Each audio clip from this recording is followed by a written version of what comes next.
Has anyone here ever been a soldier fighting against the US? What was it like? My grandfather was conscripted to fight for the North Korean military during the Korean War. He was at the Battle of Incheon, and he likened the dread that he felt to what one must feel when faced with a massive tidal wave that is about to engulf you and everyone you know. Couple this with the fact that many North Korean troops were told horror stories, that the American troops were cannibals, for example, and that the average American Marine was much taller and more physically robust than the average North Korean soldier. You can imagine how scared he was. He said that the Chinese and North Korean units were absolutely obliterated, and that they never stood a chance against the Marines. All his words, not mine. My uncle, who I will be seeing in a week for Thanksgiving, was there. He is 86 now.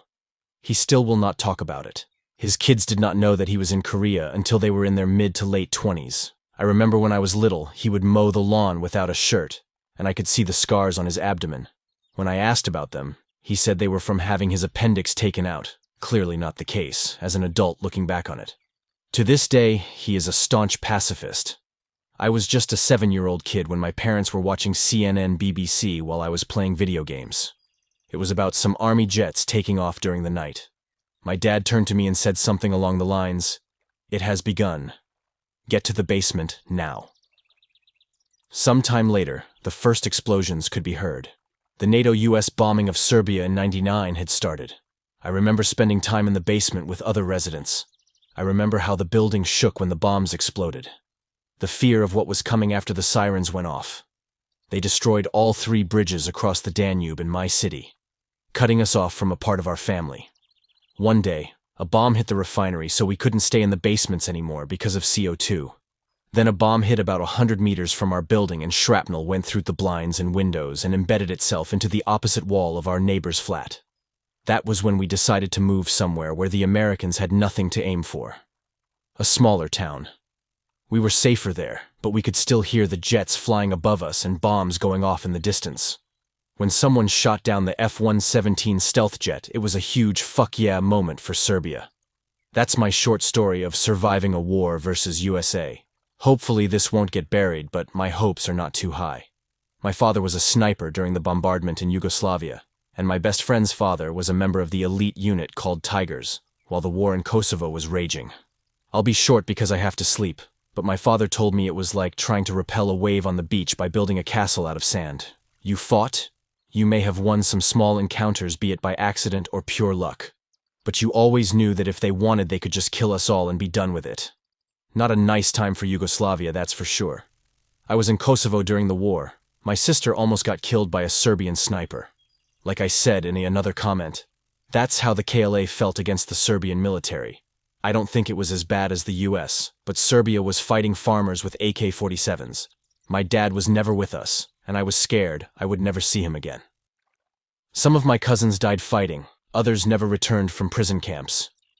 We would hear horrible stories about Serbian soldiers and how they were animals. When we were marching across the border into Macedonia, some of the soldiers would give us food and tell us that they were sorry for what we were going through. It was surreal, and we didn't trust them. We actually threw the food away because we thought it was poisoned, even though we're starving.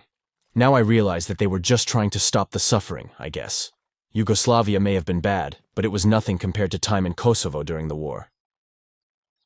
Former active army infantry here. Not sure how I'd feel if I met someone who told me they were former JAM. There were dozens of different armed groups fighting each other and fighting the coalition forces at the same time. My first deployment. It was mostly the Mahdi army. On the one hand, a lot of them were poor, unemployed kids with zero prospects for employment or education. The only possible option for them was to grab a rifle and show up with the rest of the ski masks and run into coaxial machine gun fire, or dig a hole for $20 and get blown apart by an Apache. So, I have some empathy for the plight of the poor, uneducated, unemployed Shiite youth who took up arms to fight the imperialist stormtrooper invaders. Sure. Yeah. If Red Dawn happened, I'd be in the woods with the Wolverines too. Roger that. On the other hand, kidnappings, torture, rape, execution, burning the Sunnis out of their homes, corruption of the police force, the 3 dead preteens we found kidnapped, tortured, and murdered. The 10-year-old kid shot in the head right in front of me by a sniper. The 90-plus civilian murder victims we found just in the first month of our combat tour. The kid whose tongue they cut out because he liked to chat with us when we rolled by his neighborhood. The fact that Muqtada al-Sadr is now an officially recognized member of the Iraqi government. So, yeah, I can't do it. I can't forgive them. Sebastian Junger very briefly touches on this in War. He writes at length about how incredibly terrifying and physically transforming it is to be in combat for American soldiers. Given all that, Junger then asks one of the American soldiers what it must be like for a Taliban combatant to face off against an Apache helicopter, and the soldier pretty much just shudders. In WWY, the Germans, and some of our allies, often commented on how chaotic the US Army appeared to be. I believe the quote was, "War is chaos, and the American Army practices it on a daily basis." Other armies were slow, disciplined, methodical, etc. The perception was that Americans were unpredictable, undisciplined but prone to ingenuity.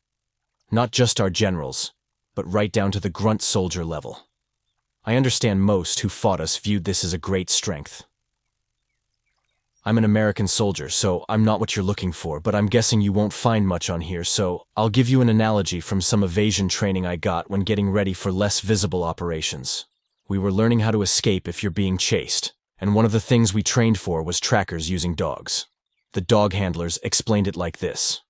Look, the dogs we use are so good at what they do, so perceptive that they will find you. You won't be able to fool that dog, so you need to fool the handler. Travel in erratic patterns, backtrack, make it seem to the handler that the dog has lost the scent and is just wandering. You can't beat the dog, but you might be able to beat the man. That is what fighting the US military is like. If the man behind the dog has decided you're the enemy, you've already lost. There are many, many brave fighters out there, on our side and against us, but when it comes down to it, we are going to win in a direct fight. Sure, bad things happen, and we lose a battle here and there, but in a war, we will win. The trouble is that the world is learning. No one wants to fight us in a war anymore.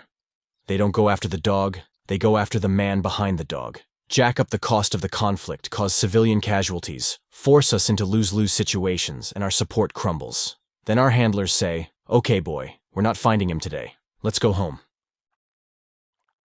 I read an interview of an Al-Qaeda member fighting against the Syrian army in Aleppo.